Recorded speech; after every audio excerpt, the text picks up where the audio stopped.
ನಮಸ್ಕಾರ ಪ್ರಿಯ ವೀಕ್ಷಕರೇ, ಮೂಲಧನ ಯೂಟ್ಯೂಬ್ ಚಾನಲ್ಗೆ ನಿಮ್ಮೆಲ್ಲರಿಗೂ ಆತ್ಮೀಯ ಸ್ವಾಗತ. ಹೊಸ ವಿಡಿಯೋಗಳಿಗಾಗಿ ಒಮ್ಮೆ ಸಬ್ಸ್ಕ್ರೈಬ್ ಮಾಡಿ ಮತ್ತು ಬೆಲ್. ಚಾಮರಾಜನಗರ ಜಿಲ್ಲೆ ಹಾಲು ಉತ್ಪಾದಕರ ಸಹಕಾರಿ ಸಂಘ ಚಾಮುಲ್ ನೂತನ ಅಧ್ಯಕ್ಷರಾಗಿರುವ ಎಂ ನಂಜುಂಡಸ್ವಾಮಿ ಮದನಹಳ್ಳಿ ಅವರಿಗೆ ಅಧ್ಯಕ್ಷ ಸ್ಥಾನ ಆಗಿ ಒಂದು ತಿಂಗಳ ನಂತರ ಇನ್ನೇನು ಒಂದು ತಿಂಗಳ ಹತ್ರ ಆಗ್ತಾ ಇದೆ. ಹಾಗಾಗಿ ಅವರಿಗೆ ಕೊಳ್ಳೇಗಾಲ ಮತ್ತು ಹನೂರು ತಾಲೂಕಿನಿಂದ ಅಭಿನಂದನೆಗಳ ಮಹಾಪುರವನ್ನು ಹಾಲು ಉತ್ಪಾದಕರು ಮತ್ತು ಸಹಕಾರಿ ಸಂಘಗಳ ಕಾರ್ಯದರ್ಶಿಗಳು ಮತ್ತು ಅಧ್ಯಕ್ಷರು, ಕೊಳ್ಳೇಗಾಲ ಮತ್ತು ಹನೂರು ಎರಡೂ ತಾಲೂಕಿನ ಅಧ್ಯಕ್ಷರು, ಉಪಾಧ್ಯಕ್ಷರು ಮತ್ತು ಕಾರ್ಯದರ್ಶಿಗಳು, ಸಿಒಗಳು, ಅದರ ಸಂಬಂಧಪಟ್ಟಂಥ ಎಲ್ಲ ನಿರ್ದೇಶಕರು, ಮಹಿಳಾ ಸದಸ್ಯರು, ಮಹಿಳಾ ಸಂಘ ಸದಸ್ಯರುಗಳು, ಮಹಿಳಾ ನಿರ್ದೇಶಕರುಗಳು, ಮಹಿಳಾ ಅಧ್ಯಕ್ಷರುಗಳು ಈ ಸಂದರ್ಭ ಹಾಜರಿದ್ದವರಿಗೆ ಅಭಿನಂದನೆಗಳನ್ನು ಸಲ್ಲಿಸಲಾಯಿತು. ಈ ಸಂದರ್ಭದಲ್ಲಿ ಈ ಸಮಾರಂಭ ಅಭಿನಂದನಾ ಸಮಾರಂಭದ ಅಧ್ಯಕ್ಷತೆಯನ್ನು ಎಸ್ ಮಹದೇವಸ್ವಾಮಿ ಉದ್ನೂರ್ ಪ್ರಸಾದ್ ಅವರ ಅಧ್ಯಕ್ಷತೆಯಲ್ಲಿ ನೆರವೇರಿತು. ಮತ್ತು ಮತ್ತೊಬ್ಬರು ನಿರ್ದೇಶಕರಾದಂತಹ ಸಾಹುಲ್ ಅಹಮದ್ ತಾರಿಕ್ ಅವರ ಈ ಕಾರ್ಯಕ್ರಮವನ್ನು ಉದ್ಘಾಟನೆ ಮಾಡಿದರು. ಹಿರಿಯ ಮಾಜಿ ನಿರ್ದೇಶಕರಾದಂತಹ ನಂಜುಂಡ ಪ್ರಸಾದ್ ಮತ್ತು ವೈಸಿ ನಾಗೇಂದ್ರ ಸೇರಿದಂತೆ ಆಡಳಿತ ಮಂಡಳಿಯ ಎಲ್ಲ ನಿರ್ದೇಶಕರುಗಳು ಈ ಸಂದರ್ಭದಲ್ಲಿ ಹಾಜರಿದ್ದು ಮತ್ತು ಈ ವ್ಯವಸ್ಥಾಪನೆ ಜಾಗದ ರಾಜ್ಕುಮಾರ್ ಅವರು ಮತ್ತು ಅವರ ಮತ್ತೊಬ್ಬರು ಶರತ್ ಅವರು ಸೇರಿದಂತೆ ಇನ್ನಿತರ ಸಿಬ್ಬಂದಿಗಳು, ವಿಸ್ತರಣಾಧಿಕಾರಿಗಳು ಮತ್ತು ಹಾಲು ಉತ್ಪಾದಕರ ಅಧ್ಯಕ್ಷರುಗಳು, ತಾಲೂಕು ಕಾರ್ಯದರ್ಶಿಗಳು ಸೇರಿದಂತೆ ಎಲ್ಲರೂ ಸಹ ಈ ಸಂದರ್ಭ ಹಾಜರಿದ್ದು ಅವರಿಗೆ ಅಭಿನಂದನೆಗಳನ್ನು ಸಲ್ಲಿಸಲಾಯಿತು. ರೈತ ಗೀತೆಯೊಂದಿಗೆ ಆರಂಭವಂಥ ಈ ಕಾರ್ಯಕ್ರಮದಲ್ಲಿ ವಿವಿಧ ತಾಲೂಕಿನ ಕೊಳ್ಳೇಗಾಲ ಮತ್ತು ಹನೂರಿನ ಅನೇಕ ಹಾಲು ಉತ್ಪಾದಕರ ಸಹಕಾರಿ ಸಂಘದ ಎಲ್ಲ ಅಧ್ಯಕ್ಷರುಗಳು, ಕಾರ್ಯದರ್ಶಿಗಳು ಈ ಸಂದರ್ಭದಲ್ಲಿ ಹಾಜರಿದ್ದು ನೂತನ ಅಧ್ಯಕ್ಷರಿಗೆ ಅಭಿನಂದನೆಗಳನ್ನು ಸಲ್ಲಿಸಲಾಯಿತು. ಮತ್ತು ಅವರ ಮುಂದಿನ ಗುರಿ ಯೋಜನೆಗಳ ಬಗ್ಗೆ ಅವರು ಮಾತನಾಡುತ್ತಾ 40 ರುಗಳನ್ನು ರೈತರ ಹಾಲು ಉತ್ಪಾದಕರಿಗೆ ನೀಡಬೇಕೆಂಬ ಗುರಿ ಇದೆ ಅಂತ ಅವರು ಈ ಸಂದರ್ಭದಲ್ಲಿ ಭರವಸೆ ನೀಡಿದರು. ಚಾಮರಾಜನಗರ ಜಿಲ್ಲೆ ಚಾಮುಲ್ ನಿಂದ ಪಡೆದಿರುವಂಥ ಸರ್ಕಾರ ಮಟ್ಟ ಸಾಲವನ್ನು ಸರ್ಕಾರದ ಈಗಿನ ಮುಖ್ಯಮಂತ್ರಿಗಳಾದ ಸಿದ್ದರಾಮಯ್ಯನವರವರ ಮತ್ತು ಕ್ಷೇತ್ರ ಜಿಲ್ಲೆಯ ಎಲ್ಲ ಶಾಸಕರು, ಉಸ್ತುವಾರಿ ಸಚಿವರುಗಳ ಸಹಕಾರದಲ್ಲಿ ಸರ್ಕಾರದಿಂದ ಹೆಚ್ಚಿನ ಅನುದಾನವನ್ನು ಮತ್ತು ಚಾಮುಲ್ಗೆ ಬಿಡುಗಡೆ ಬೇಕಾಗಿರುವಂಥ ಸುಮಾರು 54 ಕೋಟಿ ಹಣವನ್ನು ಬಿಡುಗಡೆ ಮಾಡುವಂತೆ ಮತ್ತು ಅದಕ್ಕೆ ಸಂಬಂಧಪಟ್ಟಂಥ ಎಲ್ಲ ಮನವಿಗಳನ್ನು ಎಲ್ಲ ಗಣ್ಯರು, ರಾಜಕಾರಣಿಗಳು, ಮುಖಂಡರುಗಳಿಗೆ ಈ ಸಂದರ್ಭ ಈಗಾಗಲೇ ಮನವಿಗಳನ್ನು ಸಲ್ಲಿಸಿರುವಂತಹ ಎಂ ನಂಜುಂಡಸ್ವಾಮಿ ಅವರು ಸದ್ಯದಲ್ಲೇ ಸರ್ಕಾರ ಮಟ್ಟದಲ್ಲಿ ಮತ್ತೆ ಮುಖ್ಯಮಂತ್ರಿಗಳನ್ನು ಭೇಟಿ ಮಾಡಿ ಇದಕ್ಕೆ ಸಂಬಂಧಪಟ್ಟಂಥ ಎಲ್ಲ ಸಮಸ್ಯೆಗಳನ್ನು ಬಗೆಹರಿಸುವ ನಿಟ್ಟಿನಲ್ಲಿ ಮನವಿ ಮಾಡುವುದಾಗಿ ಈ ಸಂದರ್ಭದಲ್ಲಿ ಭರವಸೆ ನೀಡಿದರು. ಇದೇ ಸಂದರ್ಭ ಅಧ್ಯಕ್ಷ ವಹಿಸಿ ಮಾತನಾಡಿದಂತಹ ಎಸ್ ಮಹದೇವಸ್ವಾಮಿ ಉದ್ನೂರ್ ಪ್ರಸಾದ್ ಅವರು ತನ್ನ ಈ ಸ್ಥಾನಕ್ಕೆ ಕಾರಣಕರ್ತ ದಿವಂಗತ ಎಚ್ ನಾಗಪ್ಪನವರು ಮತ್ತು ಈಗಿನ ಶಾಸಕರಾದ JDS ಮಂಜುನಾಥ್ ಅವರನ್ನು ಸ್ಮರಿಸಿಕೊಂಡ ಉದ್ನೂರ್ ಪ್ರಸಾದ್ ಸಹ ಈ ಸಂದರ್ಭದಲ್ಲಿ ಮಾತನಾಡಿ ಅನೇಕ ವಿಷಯಗಳನ್ನು ಈ ಸಂದರ್ಭದಲ್ಲಿ ರೈತರು ಹಾಲು ಉತ್ಪಾದಕರಿಗೆ ಕರೆ ನೀಡಿದರು. ದಕ್ಷಿಣ ಭಾರತದ ಅನೇಕ ದೇವಸ್ಥಾನಗಳಿಗೆ ಈಗಾಗಲೇ ನಂದಿನಿ ತುಪ್ಪವನ್ನು ಬಳಕೆ ಮಾಡುತ್ತಿರುವ ಬಗ್ಗೆ ವ್ಯವಸ್ಥಾಪಕ ನಿರ್ದೇಶಕ ರಾಜ್ಕುಮಾರ್ ಅವರು ಸ್ಮರಿಸಿಕೊಂಡು ಮತ್ತಷ್ಟು ರೈತರಿಗೆ ಅನುಕೂಲ ಕಲ್ಪಿಸಿದಾಗ ನನ್ನ ಒಂದು ಪುನಃ KM ನಿರ್ದೇಶನಾಗಿ ಆಚೆ ಕಳಿಸ್ತೀರಿ.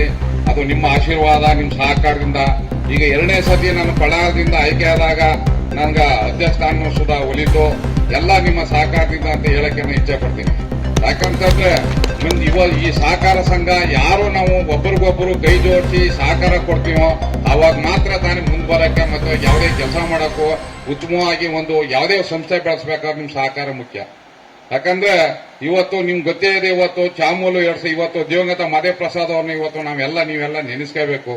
ಯಾಕಂದ್ರೆ 2015ರಲ್ಲಿ ಮೈಸೂರಲ್ಲಿ ವಿಭಾಗ ಆಗಿ ನಮ್ಮ ಚಾಮೂಲ್ನ ಮಾಡಿದಂಥವ್ರು ದಿವಂಗತ ಮಹದೇವ್ ಪ್ರಸಾದ್ ಅವರು 2017ರಲ್ಲಿ ಮಾಡಿ ನಮ್ಗೆ ಸಪರೇಟ್ ಮಾಡಿ ಒಂದು ಒಕ್ಕೂಟವನ್ನ ರಚನೆ ಮಾಡಿ ಇವತ್ತು ಉತ್ತಮ ಮಟ್ಟಕ್ಕೆ ಬೆಳ್ಕೊಂಡು ಹೋಗ್ಬೇಕು ಅಂತಂದ್ರೆ ಮೂಲ ಕಾರಣ ಅವರು. ಅದನ್ನ ನಾವು ಉಳಿಸ್ಕೊಂಡು ಹೋಗ್ಬೇಕಾದ್ದು ನಿಮ್ಮ ಎಲ್ಲ ಕರ್ತವ್ಯ ಇವಾಗ. ಯಾಕಂದ್ರೆ ನಾವು ಈಗ ಒಕ್ಕೂಟದಲ್ಲಿ ನೀವು ಹೇಳಿದ್ರು, ಈಗ ನಮ್ಮ MD ಅವರು ಹೇಳಿದ್ರು, ಸೀಸನ್ ಟೈಮ್ಲಿ 3,15,000 ಗಂಟೆ ಬಂದಿದೆ. ಈಗ ಆಲ್ರೆಡಿ ಈಗ ಬೇಸಿಗೆ ಟೈಮ್ ಇರೋದ್ರಿಂದ 2,15, 2,20 ಬರ್ತಾ ಇದೆ, ಹಾಲು ಬರ್ತಾ ಇದೆ. ಮತ್ತು ಒಳ್ಳೆ ಗುಣಮಟ್ಟದ ಹಾಲನ್ನು ಸುಧಾ ನೀವು ಕೊಡ್ತಾ ಇದ್ದೀರಿ. ಆ ಗುಣಮಟ್ಟ ಹಾಲು ತಕ್ಕಾಗಿ ನಾವು ಒಳ್ಳೆ ದರವನ್ನ ನಾವು ಕೊಡಬೇಕು. ಯಾಕಂದ್ರೆ ಇವಾಗ ನೀವು ಕೊಡ್ತಿರೋ ದರ ಯಾತಕ್ಕೂ ಸಾಕಾಗ್ತಾ ಇಲ್ಲ. ನಮ್ಮ ಆಡಳಿತ ಮಂಡಳಿ ಎಲ್ಲರಿಗೂ ಗೊತ್ತಿದೆ. ಇವತ್ತು 30 ರೂಪಾಯಿ ಆಯ್ತು. ನಾನು ಅಧಿಕಾರ ವಹಿಸ್ಕೊಂಡ 10ನೇ ತಾರೀಕು ಆಯ್ತು, 11ನೇ ತಾರೀಕಿನಿಂದ ₹1 ದರವನ್ನು ಹೆಚ್ಚಿಸ್ತೋ. ಹಾಗೂ ಇವತ್ತು ನಿಮ್ಗೆ ನಾವು ಮುಂದಿನ ದಿನಗಳಲ್ಲಿ ಇವತ್ತು ಸರ್ಕಾರದಿಂದ ನಾವು ಮತ್ತು ಮಾಜಿ ಅಧ್ಯಕ್ಷರುಗಳು ನಮ್ಮ ನಾಗೇಂದ್ರ ಇರ್ಬೋದು ಮತ್ತೆ ನಮ್ಮ ನಂಜುಂಡ ಪ್ರಸಾದ್ ಅವರು ಎಲ್ಲರೂ ಸುಧಾ ನಾವು ಮುಖ್ಯಮಂತ್ರಿಗಳ ಹತ್ರ ಮನವಿ ಕೊಟ್ಟಿದ್ದೀವಿ. ಮತ್ತು ನಮ್ಮ ಈಗ ಆಲ್ರೆಡಿ ನಮ್ಮ ಎಲ್ಲ ಶಾಸಕರು, ಮಂತ್ರಿಗಳಿಗೆ ಎಲ್ಲರಿಗೂ ನಾವು ಇದನ್ನ ಮನವಿಯನ್ನ ಕೊಟ್ಟಿದ್ದೀವಿ. ಯಾದಕ್ಕೋಸ್ಕರ ಅಂತಂದ್ರೆ ನಾವು 52 ಕೋಟಿ ಬಾಕಿ ಇಂಧನದಲ್ಲಿ 83 ಕೋಟಿ ಸರ್ಕಾರ ಒಂದು ಇದನ್ನ ಅನುದಾನವನ್ನ ಕೊಟ್ಟಿತ್ತು. ಆದ್ರೆ ನಮ್ಗೆ ಕೊಟ್ಟದ್ದು 31 ಚಿಲ್ಲರೆ, ಇನ್ನೂ 52 ಕೋಟಿ ಬರಬೇಕಾಗಿದೆ. ಆ 52 ಕೋಟಿ ಅವನಿಂದ ಒತ್ತಾಯ ಮಾಡ್ತಾ ಇದೀವಿ, ಬಂದಿಲ್ಲ. ಆದ್ರೂ ಇವತ್ತು ಸಹ ನಾವೆಲ್ಲ ನಮ್ಮ ಎಲ್ಲ ಆಡಳಿತ ನಿರ್ದೇಶಕರು ಹೋಗಿ ಮನವಿ ಮಾಡ್ಕೊಂಡಿದೀವಿ. ನಮ್ಮ ಮುಂದಿನ ದಿನಗಳಿಗೆ ಕೂಡ ಭರವಸೆ ಅದ ಅಂತ ನಾವು ನಂಬಿಕೆ ಇಟ್ಟಿದ್ದೀವಿ. ಯಾಕಂದ್ರೆ ಆ ದರ ಆ ಅಮೌಂಟ್ ಕೊಟ್ಟಾದಾಗ ನಮ್ಗೆ ನಿಮ್ಗೂ ಹೆಚ್ಚಿನ ದರವನ್ನ ಕೊಡಕ್ಕೆ ಸಾಧ್ಯವಾಯ್ತು. ಯಾಕಂದ್ರೆ ಇವಾಗ 35 ಲಕ್ಷ ರೂಪಾಯಿ ನಾವು ಬಡ್ಡಿ ಕಟ್ಕೊಂಡು ಬರ್ತಾ ಇದ್ದೀವಿ. ಆ ಉದ್ದೇಶ ಇಟ್ಕೊಂಡು ಮುಂದಿನ ದಿನಗಳಲ್ಲಿ ನಾವು ಈಗ ಹೇಳಿದ್ರು, ಈಗ ಐಸ್ ಕ್ರೀಮ್ ಪ್ಲಾಂಟ್ ಇರ್ಬೋದು, ನಮ್ಮ ಮೈಸೂರು ಪಾಕ್ ಮಾಡೋಂಥ ವಿಚಾರ ಇರ್ಬೋದು, ಮತ್ತು ವಾಟರ್ ಪ್ಲಾಂಟ್ ಮಾಡೋಂಥ ವಿಚಾರ ಇರ್ಬೋದು, ಎಲ್ಲನೂ ಸುಧಾ ನಮ್ಮ ಆಡಳಿತ ಮಂಡಳಿಯವರು ಯಾವ್ದಾರ ಒಂದು ಉತ್ಪನ್ನಗಳನ್ನ ಮಾಡಿ ರೈತರಿಗೆ ಲಾಭ ಅಂತ ಒಂದು ಹೆಚ್ಚಿನ ದರವನ್ನ ಕೊಡಬೇಕು ಅನ್ನೋ ಉದ್ದೇಶ ಇಟ್ಕೊಂಡಿದೀವಿ. ಈಗಲೂ ಸುಧಾ ಸರ್ಕಾರ ಒಂದು ಆಲೋಚನೆಯನ್ನ ಮಾಡ್ತಾ ಇದೆ. ಈ ತಿಂಗಳು ಅಥವಾ ಮುಂದಿನ ತಿಂಗಳೊಳಗೆ ನಾವು 5 ರೂಪಾಯಿ ಹೆಚ್ಚಿಸಬೇಕು ಅಂತ ಮಾಡ್ತಾ ಇದೆ. ಆಗ 3 ರೂಪಾಯಿ ರೈತರಿಗೆ, 2 ರೂಪಾಯಿ ಒಕ್ಕೂಟ ಕೊಡಬೇಕು ಅಂತ ಮಾಡ್ತಾ ಇದೆ. ಆ ರೀತಿ ಬಂದಾಗ ಸುಧಾ ನಾವು ಅದ್ರ ಜೊತೆಗೆ ಇನ್ನೊಂದು ರೂಪಾಯಿಯನ್ನು ಸೇರಿಸಿ ಕೊಟ್ಟು ರೈತರಿಗೆ ಒಂದು 40 ರೂಪಾಯಿನಾರ ತಲುಪಿದಾಗ ರೈತರು ಒಂದ್ ಸ್ವಲ್ಪ ಆರ್ಥಿಕವಾಗಿ ಬಲವಾಯ್ತಾನೆ ಅಂತ ನಾವು ಇಷ್ಟಪಡ್ತೀನಿ. ಯಾಕಂದ್ರೆ ಮುಂದಿನ ದಿನಗಳಲ್ಲಿ 100 ನಾವು 40 ರೂಪಾಯಿ, ಈಗ ಸರ್ಕಾರ ಈಗ ಹೆಚ್ಚಾದ್ರು ಅವರು 190% ಅವ್ರು ಮಾಡ್ತೀವಿ ಅಂತ ಒಪ್ಕೊಂಡಿದ್ರೆ ಮಾಡಿದಾಗ ನಾವು ರೈತರಿಗೆ 40 ರೂಪಾಯಿ ಕೊಡಕ್ಕೆ ನಾವು 100 ನಾವು ನಮ್ಮ ಆಡಳಿತ ಮಂಡಳಿಯವರು ನಾವು ಪ್ರಯತ್ನ ಮಾಡ್ತೀವಿ ಅಂತ ಹೇಳಕ್ ಬಯಸ್ತೀನಿ. ಯಾಕಂದ್ರೆ ನಿಮ್ಮ ಸಹಕಾರಗಳು ಇವತ್ತಿಗೆ ನೀವೆಲ್ಲ ಸಹಕಾರ ಇದ್ರು ಮಾತ್ರ ನಾವು, ಯಾಕಂದ್ರೆ ಪ್ರಾಥಮಿಕ ಸಂಘ ಇದ್ರು ಮಾತ್ರ ನಾವು ಮತ್ತು ಒಕ್ಕೂಟ KMF ನೀವೇ ಇಲ್ಲ ಅಂದ್ರೆ ಯಾ KMF ಎಲ್ಲಿ ಬಂತು, ಚಾಮೂಲಿಯಲ್ಲಿ ಬಂತು, ಇದೆಲ್ಲಿ ಬಂತು. ಅದರಿಂದ ಅದನ್ನ ದಯವಿಟ್ಟು ನೀವೆಲ್ಲ ಸಹಕಾರ ಕೊಡಿ. ಈಗ ನಮ್ಮ ಸಾವುಲ್ ಅಹಮದ್ ಅವರು ಹೇಳಿದ್ರು, ಖಾಸಗಿ ಅವ್ರನ್ನ ಕಡಿವಾಣ ಹಾಕಬೇಕು. ಯಾಕಂದ್ರೆ ಬರೋಂತ ಸರ್ಕಾರದಿಂದ ಸೌಲಭ್ಯಗಳು, ಒಕ್ಕೂಟದಿಂದ ಬರೋ ಸೌಲಭ್ಯಗಳನ್ನೆಲ್ಲ ಅವ್ರಿಗೆ ವಂಚಿತರಾಯ್ತಾರ ಅವರು. ಯಾಕಂದ್ರೆ ಮುಂದಿನ ದಿನ ಇವತ್ತು ಯಾವನೋ 4 ರೂಪಾಯಿ 3 ರೂಪಾಯಿ ಕೊಡ್ತಾನೆ ಅಂದ್ಬಿಟ್ಟು ಆಸೆಯೋಗ ಹಾಲು ಹಾಕಿದ್ರೆ ಮುಂದಿನ ದಿನದಲ್ಲಿ ಕಷ್ಟ ಪಡಬೇಕಾಯ್ತದೆ. ಸರ್ಕಾರದಿಂದ ಬರೋಂತ ಸೌಲಭ್ಯಗಳೆಲ್ಲ ಅವ್ರು ವಂಚಿತರಾಯ್ತಾರೆ. ಯಾಕಂದ್ರೆ ಸರ್ಕಾರದಿಂದ ಬರೋಂತ 5 ರೂಪಾಯಿ ಇರಬಹುದು, ನಮ್ಮ ರೈತ ಕಲ್ಯಾಣ ಟ್ರಸ್ಟಿಂದ 15,000 ರೂಪಾಯಿ ಇರಬಹುದು, ಇನ್ಶೂರೆನ್ಸ್ ಇರಬಹುದು. ಈಗಾಗಲೇ ಹೇಳಿದ್ರು ಅವರು, ಹಸುದು ಇನ್ಶೂರೆನ್ಸ್ 2 ವರ್ಷದ ವಿಚಾರ ಇರಬಹುದು. ಮುಂದಿನ ದಿನಗಳಲ್ಲಿ ಇನ್ನೂ ಸರ್ಕಾರಿ ನಮ್ಮ ಸಹಕಾರ ಸಂಘ, ನಿಮ್ ಸಂಘಗಳಿಗೆ ನೀವು ಪೆಟ್ರೋಲ್ ಬಂಕ್ ಮಾಡಬಹುದು, ಇವತ್ತು ಗೊಬ್ಬರದ ಅಂಗಡಿ ಮಾಡಬಹುದು, ಮೆಡಿಕಲ್ ಶಾಪ್ ಮಾಡಬಹುದು. ಅನೇಕ ನೀವು ಹೆಚ್ಚಿನ ದಿನಗಳಲ್ಲಿ ನೀವು ಏನ್ ಬೇಕು ಅದನ್ನು ನೀವು ನಿಮ್ಮ ಪ್ರಾಥಮಿಕ ಸಂಘನ ಸುದೃಢಗೊಳಿಸ್ಕೊಂಡು ಅಂತನ್ನೆಲ್ಲ ವ್ಯವಹಾರಗಳನ್ನು ಮಾಡಬಹುದು. ಮುಂದಿನ ದಿನಗಳಲ್ಲಿ ಈ ಆನ್ಲೈನ್ ನಿಮ್ಗೆ ಇದನ್ನ ಮತ್ತು ಆಧಾರ್ ಕಾರ್ಡ್ ಇರ್ಬೋದು, ರೇಷನ್ ಕಾರ್ಡ್ ಇರ್ಬೋದು, ಇಂಥದ್ದು ಸುಧಾ ನಿಮ್ ಸಹಕಾರ ಸಂಘದ ಮುಖಾಂತರ ಮುಂದಿನ ದಿನಗಳು ಹೋಗುತ್ತೆ. ಯಾಕಂದ್ರೆ ಇದು ಅದು ಸುಧಾ ಮಾತುಕತೆ ಸೆಂಟ್ರಲ್ ಗೌರ್ಮೆಂಟ್ ಅಲ್ಲೂ ಸುಧಾ ನಡೀತಾ ಇದೆ. ಅದರಿಂದ ತಾವು ಸಹಕಾರ ಸಂಘದ ಬಗ್ಗೆ ಕಡೆಗಣಿಸುವಂತ ವಿಚಾರ ಇಲ್ಲ. ದಯವಿಟ್ಟು ಎಲ್ಲರೂ ನೀವು ರೈತರು, ಉತ್ಪಾದಕರು ಎಲ್ಲ ಒಗ್ಗಟ್ಟಾಗಿ ನೀವು ಆ ಸಂಘನ ಸದೃಢಪಡಿಸಿ ಅಂತ ಹೇಳ್ತಾ, ಮತ್ತು ನಿಮ್ಗೂ ನಾನು ಸುಧಾ KMF ಅಲ್ಲಿ ಸುಧಾ 5 ವರ್ಷ ನಾನು ಕೆಲಸ ಮಾಡಿದೆ.